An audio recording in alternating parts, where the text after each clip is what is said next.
Now, first a warning, this next story has some confronting footage in it. Today is December the 1st, and 55 years ago, the people of West Papua thought they were celebrating their independence. Today, they're struggling for survival.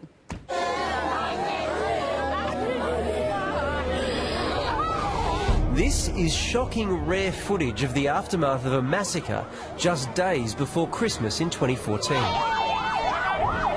West Papuans say Indonesian security forces opened fire on a peaceful demonstration, killing 5 people, some of them just school-aged boys. The Indonesian president did announce an investigation into this abuse. More than a year has passed, no suspects have been arrested, and the results of that criminal investigation have not been made public. West Papua is roughly 250 k's from Australia. The former Dutch colony had been preparing for independence in 1961, but within months that dream was dead. Indonesia invaded and laid an aggressive territorial claim. In 1969, a sham referendum was held, the so-called Act of Free Choice. Just over 1,000 local men were hand-picked to take part. They say they were forced to vote to join Indonesia, and that since then they've been subject to slow-motion genocide. There are numerous accounts of extrajudicial killings, torture, arbitrary arrests and detention. There isn't independent international organisations or foreign journalists allowed to enter West Papua.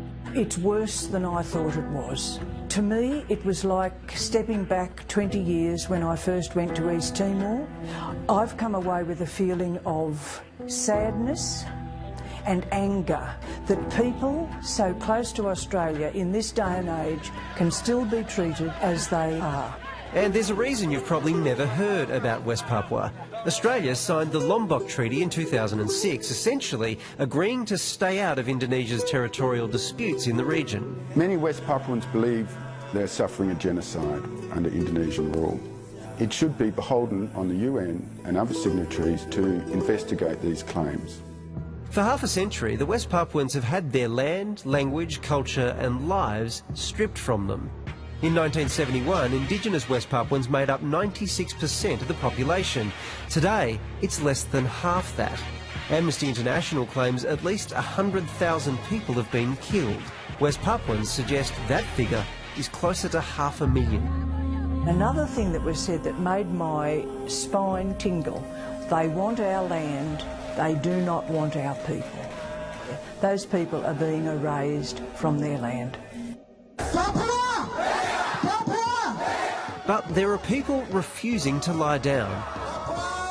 And on this, what they claim to be their rightful Independence Day, West Papuan artists and activists have released a new anthem to illustrate their struggle.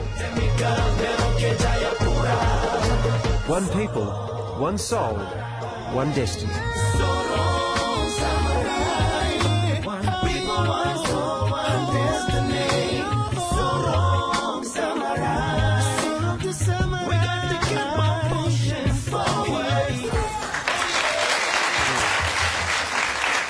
Hear a lot about it. No. I feel like you don't hear a lot about it in the mainstream media. Yes, I mean, like human rights activists obviously talk about it a lot, but Yeah. you're right. And the problem is, I think, for Indonesia, it's an issue that's about sovereignty. So they don't want to lose a chunk of what they consider to be their country, right? Notwithstanding all the independence stuff we saw and the sham vote and all that.